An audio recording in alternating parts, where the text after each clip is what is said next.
Dans ma série de vidéos sur les raccourcis clavier sur Final Cut Pro 10, on va voir comment, dans cet exemple, pousser tout mon montage vers la droite, c'est-à-dire, vous voyez, découper ici ce plan et pousser tout ce montage vers la droite tout simplement pour faire de la place. Je vais commencer par zoomer un petit peu sur mes plans pour les augmenter un petit peu. Je vais faire commande plus pour qu'on y voit un petit peu plus clair. Donc je vais me positionner par exemple sur ce plan. Imaginons que je veux découper mon montage ici.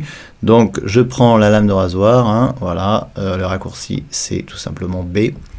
Voilà, je vais couper ce plan, je reviens sur l'outil pointeur par défaut en appuyant sur A, et je peux, grâce à la timeline magnétique de Final Cut Pro 10, tout simplement tirer ce plan, et tout le montage qui est à droite, vous voyez, va suivre évidemment dans la limite de la matière que j'ai sur mon plan.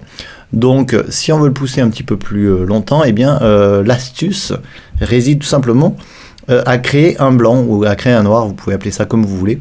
Et bien pour ce faire, vous n'avez pas besoin de découper le plan. Positionnez la tête de lecture à l'endroit où vous voulez découper le plan et vous faites Alt W. Vous appuyez sur la touche Option W. Et ensuite, vous pouvez tirer le montage qui est à droite autant que vous voulez pour pouvoir insérer un bout de montage ici, voilà par exemple, si vous en avez déjà un en tête. Donc voilà pour le petit raccourci du jour sur Final Cut Pro 10, Alt W en positionnant bien la tête de lecture au-dessus d'un plan. J'appuie sur Alt W, ça va découper mon plan et insérer du vide. Et ce vide va se comporter comme n'importe quel autre plan dans Final Cut Pro 10 à partir du moment où je suis en mode sélection, c'est-à-dire avec l'outil pointeur par défaut. Eh bien, cette timeline magnétique va me permettre de décaler tout le montage qui est à droite.